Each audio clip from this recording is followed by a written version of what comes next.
अस्सलाम वालेकुम, मैं हूं रिजवान नकवी और आप देख रहे हैं यूट्यूब चैनल कॉमर्स उस्ताद। तो डियर स्टूडेंट्स, आज हम लोगों ने principles of accounting icon part 2 का chapter number 1 single entry system, या जिसको हम लोग अकाउंट्स फ्रॉम इनकम्प्लीट रिकॉर्ड्स भी बोलते हैं, उसका क्वेश्चन नंबर 5 आज हम लोग सॉल्व करेंगे इंशाल्लाह ताला। तो चलते हैं जी डेटा की तरफ, डेटा रीड आउट करते हैं कि इसमें आज हमें क्या दिया गया। क्वेश्चन नंबर 5 में है जी, Imran keeps his books on single entry basis. He gives you the following information from which you are required to ascertain his profit और लॉस ड्यूरिंग 2005। इमरान कोई मिस्टर हैं जो कि बिजनेस कर रहे हैं और वो अपने बिजनेस की जो बुक्स ऑफ अकाउंट्स हैं वो सिंगल एंट्री सिस्टम के तहत बनाते हैं, ठीक है।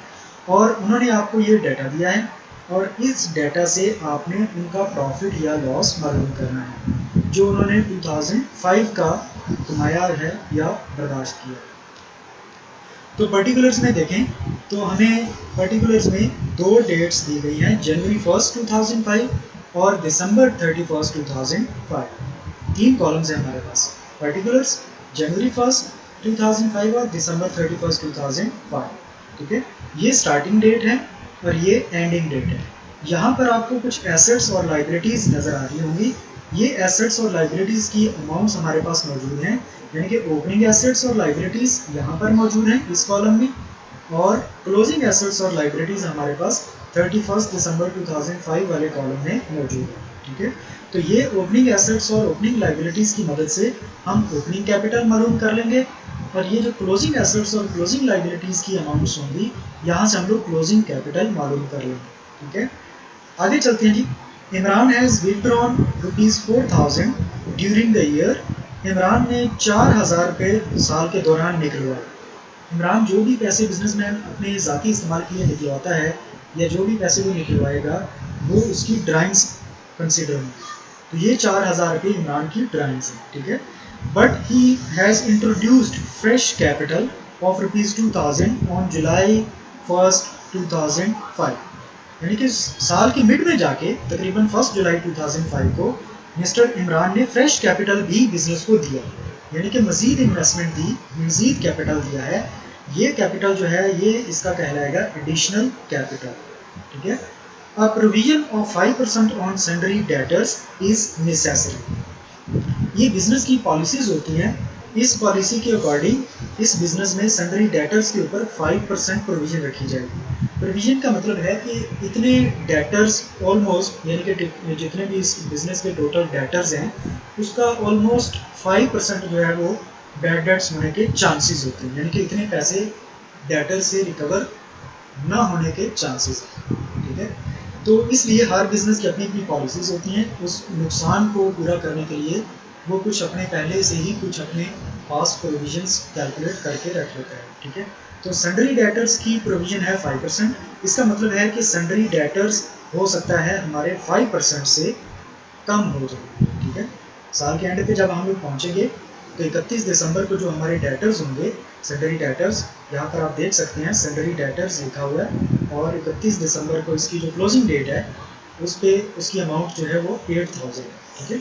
यानी कि साल के एंड तक पहुँचते पहुँचते हमारे डेटर्स तो 8000 रह गए, लेकिन नेक्स्ट ईयर जब हम इनसे कलेक्शन करेंगे, ये चूँकि साल की आखिरी तारीख है, तो अगला साल जब 2006 शुरू होगा तो उस साल में जाके हम लोग इनसे कलेक्शन करेंगे 8000 वाले डेटर से, तो हमें पूरे 8000 रिकवर नहीं होंगे, ऑलमोस्ट उसमें से 5% हो सकता है रिकवर ना हो। इसका मतलब है हमारे जो क्लोजिंग डेटर्स हैं वो एक्चुअली 8000 नहीं, हम उनको थोड़ा सा रिड्यूस करेंगे। कितना रिड्यूस करेंगे? 5%, अकॉर्डिंग टू कंपनीज पॉलिसी, या जो बिजनेसमैन है इसकी पॉलिसी के मुताबिक, ठीक है। आगे चलते हैं। Right of depreciation on plant at 5%। तो प्लांट जो है यहाँ पर आपको नजर आ रहा है, ये पर्टिकुलर्स में लिखा हुआ है प्लांट, और ये इसकी वैल्यू है 20,000। साल के शुरू में ये 20,000 का था, और अगर ये पूरा साल चलेगा ये प्लांट, तो जाहिर बात है साल के एंड पे जाके हम इसकी एक डेप्रिसिएशन कैलकुलेट करेंगे, इसकी वैल्यू में थोड़ी सी कमी आएगी। तो कितनी कमी आएगी उसकी परसेंटेज हमें बताई दी है 5%। वो वैल्यू में जो कमी होती है उसको हम लोग डेप्रिसिएशन बोलते हैं। हमने डेप्रिसिएशन का चैप्टर अभी पढ़ना है, लेकिन हम लोग इसकी डेफिनेशन आईकॉम पार्ट 1 में पढ़ चुके हुए हैं और हम लोग जानते हैं कि डेप्रिसिएशन का क्या मतलब है। ठीक है, तो हम लोग भी 5% प्लांट को रिड्यूस करेंगे, लेकिन कब रिड्यूस करेंगे? साल के एंड पे जाकर। जब साल के एंड पे यानी कि क्लोजिंग स्टेटमेंट ऑफ अफेयर हम बनाएंगे, उसमें हम लोग इस प्लांट को 20,000 नहीं लिखेंगे, वहाँ पर इसकी वैल्यू में कमी करेंगे और 5% कमी होगी। साल के शुरू में याद रखिएगा, साल के शुरू में किसी चीज़ में कमी नहीं होती या इजाफा नहीं होता।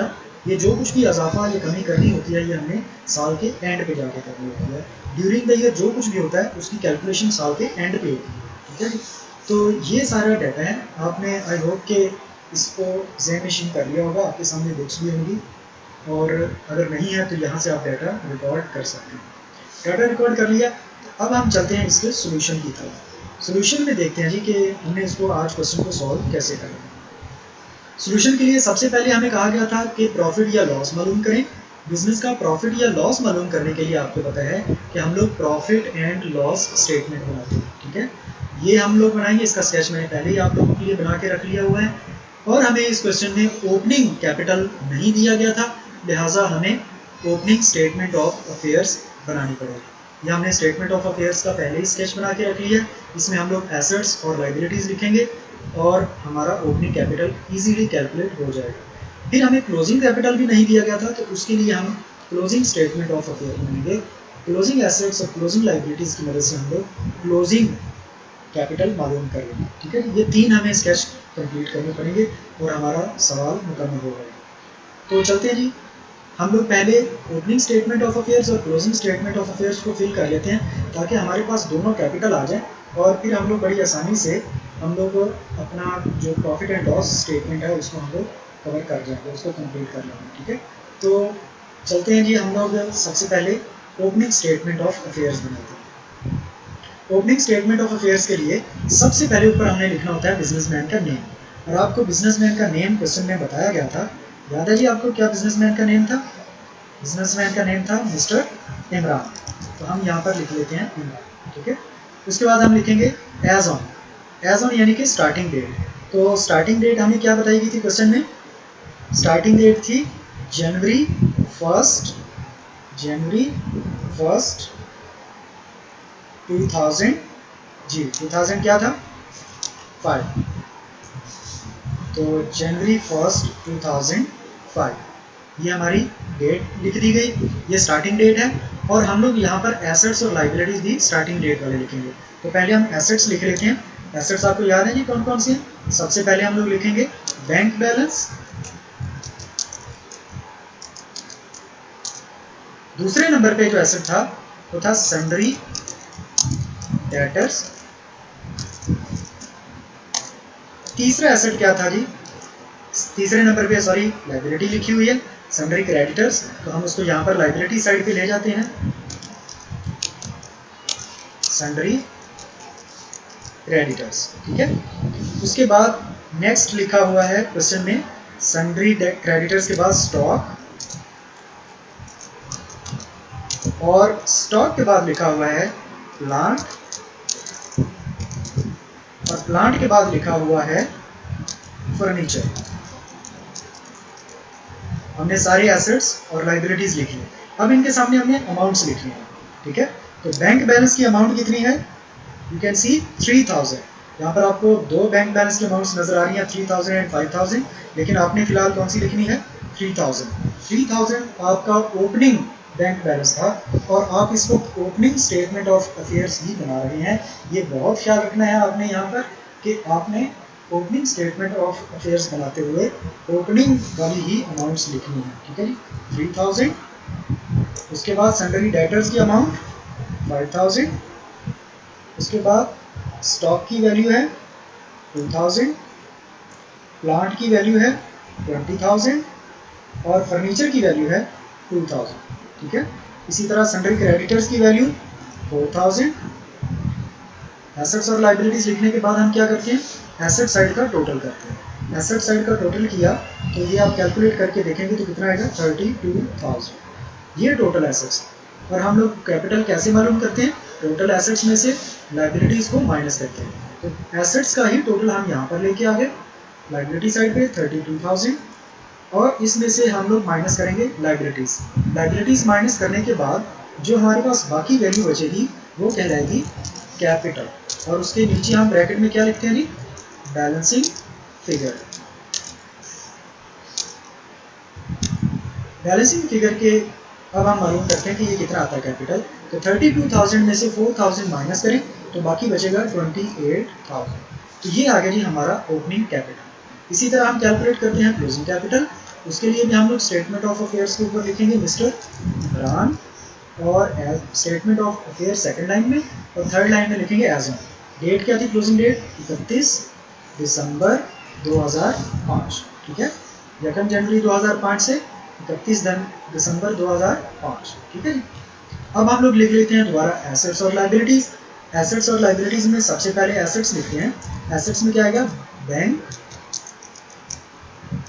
बैलेंस। ठीक है, बैंक बैलेंस के बाद हम लोगों ने दूसरे नंबर पे एसेट लिखना है सन्ड्री डेटर्स। सन्ड्री डेटर्स के बाद तीसरे नंबर पे आती है सन्ड्री क्रेडिटर्स। ठीक है, वो लाइबिलिटी साइड पे आ जाएगा,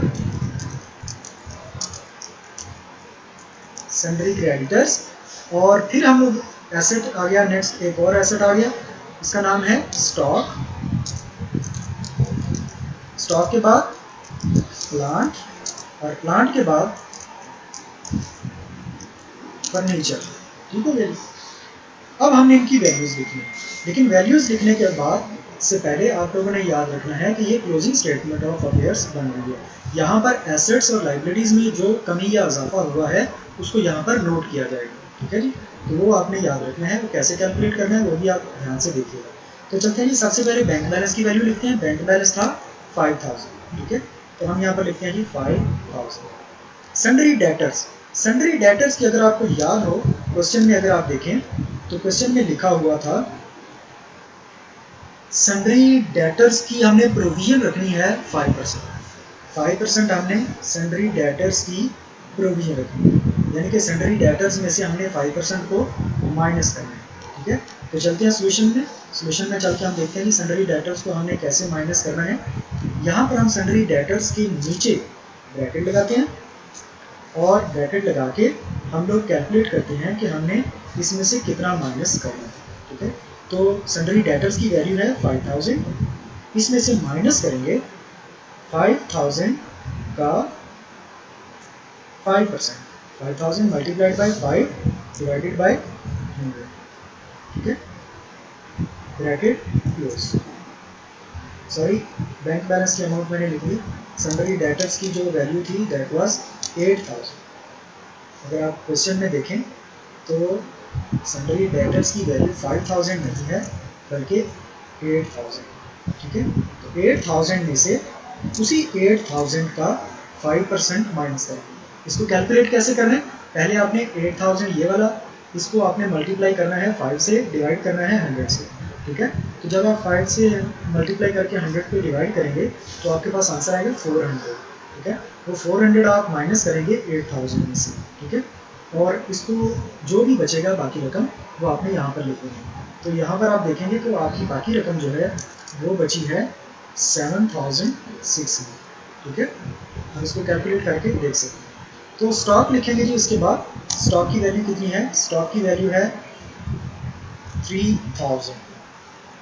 ठीक है, उसके बाद प्लांट पे आ जाए तो प्लांट का भी आपको याद होगा, क्वेश्चन में अगर आप देखें तो लिखा था प्लांट की आपने डेप्रिसिएशन मालूम करनी है। ठीक है, डेप्रिसिएशन मालूम करेंगे प्लांट की, कैसे मालूम करेंगे, उसका तरीकाकार ये होता है कि आप प्लांट की वैल्यू लिखें 20,000।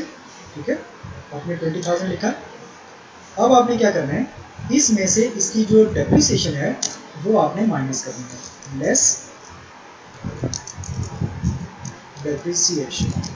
ठीक है, डेप्रिसिएशन कितनी बनती है वो हम कैलकुलेट करेंगे इधर, इसी के नीचे ब्रैकेट में आप लिख सकते हैं 20,000 मल्टीप्लाइड बाय 5 डिवाइडेड बाय 100। ठीक है, ये आप कैलकुलेट करें तो ये कितनी बनती है, 20% लेंगे, 20% लेंगे 20,000 का 5% लेंगे तो ये कितनी बनेगी जी, कैलकुलेट करके देखें 1,000। ठीक है, 1,000 रुपीज़। मैं इसका साइज थोड़ा कम कर देता हूँ ताकि हमारा ये एक ही लाइन में आए। ठीक है, नहीं जी, अब आपने क्या करना है कि 20,000 में से 1,000 माइनस किया तो रिमेनिंग अमाउंट कितनी बचेगी, रिमेनिंग जितनी भी अमाउंट बची वो हम यहाँ पर लिख देंगे 19,000। ठीक है, आप ये वाला जो ऊपर हमने सन्डरी कैटर वाला प्रोसीजर किया है इसको भी आप इस तरह लिख सकते हैं। 8,000 यहाँ पर लिख दिए, सामने लिख दें और 8,000 का 5% लेके उसके नीचे लिख के माइनस कर दें। ठीक है, तो वो भी आप इस तरह भी कैलकुलेशन कर सकते हैं और आप इस तरह भी कैलकुलेशन कर सकते हैं, दोनों का आंसर सेम है। अब चलते हैं जी आगे, फर्नीचर। तो फर्नीचर की वैल्यू हमें कितनी बताई गई थी क्वेश्चन में, 2,000। यहाँ पर हम लिखेंगे 2,000। ठीक है जी, अब हम क्या करेंगे जी, लाइबिलिटी साइड पे एक लाइबिलिटी है, इसकी वैल्यू रही थी और इसकी वैल्यू थी 4,500। हमने एसेट्स और लाइबिलिटीज़ की वैल्यूज लिखने के बाद एसेट साइड का टोटल करेंगे। एसेट साइड का टोटल करें तो ये आएगा 36,600। ठीक है, यही टोटल आप ले आए लाइबिलिटी साइड पे 36,600।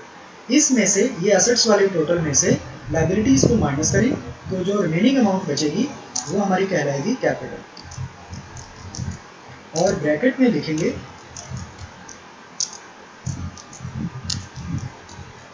Balancing figure.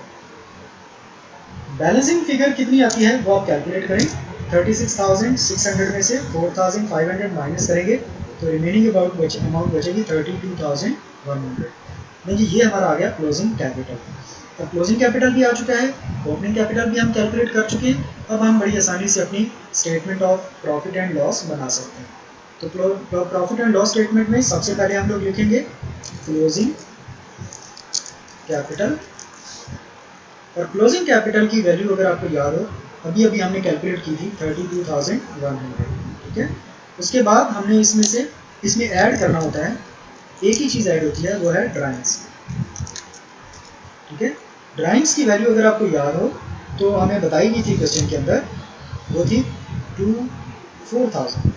One has return 4,000। 4,000 rupees यहाँ पर आप लिखेंगे और इस 4,000 को आप माइनस कर दें, बाकी बचेगा ऐड करने से, ऐड करेंगे तो बाकी बचेगा 36,100। ठीक है, दोनों को ऐड करने के बाद हमारे पास आंसर आ गया 36,100। अब हम इसमें से लेस करेंगे, less additional capital. Additional capital हमें क्वेश्चन में कितना बताया गया था, अगर आपको याद हो, एडिशनल कैपिटल था 2,000। तो 2,000 को आप माइनस कर दें तो रिमेनिंग अमाउंट बचेगी 34,100। ठीक है जी, और यहाँ पर हमारी हाफ स्टेटमेंट कंप्लीट हो चुकी है, तो इसको हम नाम देंगे जी adjusted capital at the end of the year 2005। ठीक है जी, अब हम इसमें से लेस करेंगे, less opening capital. Opening capital हमने कैलकुलेट किया था, अगर आपको याद हो, ओपनिंग कैपिटल हमारा था क्वेश्चन में देखें तो 28,000। ठीक है, 28,000 को अगर आप इसमें से माइनस करते हैं तो जो रिमेनिंग अमाउंट बचेगी वो आप यहाँ पर लिख दें, एंड वाले कॉलम में भी लिख सकते हैं क्योंकि ये हमारा आंसर आ गया। इसके बाद हमने एक और चीज़ माइनस करनी होती है, इंटरेस्ट ऑन कैपिटल, लेकिन वो क्वेश्चन में दिया नहीं गया, लिहाजा हम लोग यहीं पर ये जो हमारा आंसर आएगा इसको माइनस करने के बाद वही हमारा फाइनल आंसर कंसीडर होगा। तो बाकी रकम कितनी बची, 6,100। इसको हम क्या लिखते हैं, profit earn during the year 2005। ठीक है, ये है आपका क्वेश्चन नंबर 5। इस तरह आपने इसको सॉल्व करना है। अगर आपका कोई इससे रिलेटेड आपके जहन में कोई सवाल हो, कुछ पूछना हो तो वो आप ज़रूर पूछें, और अगर कोई कमेंट करना चाहें वीडियो पे वो भी ज़रूर करें। अगर कोई चीज़ आपको नहीं समझ आ रही तो कमेंट्स में भी पूछ सकते हैं। ठीक है, टेक केयर, अल्लाह हाफिज़।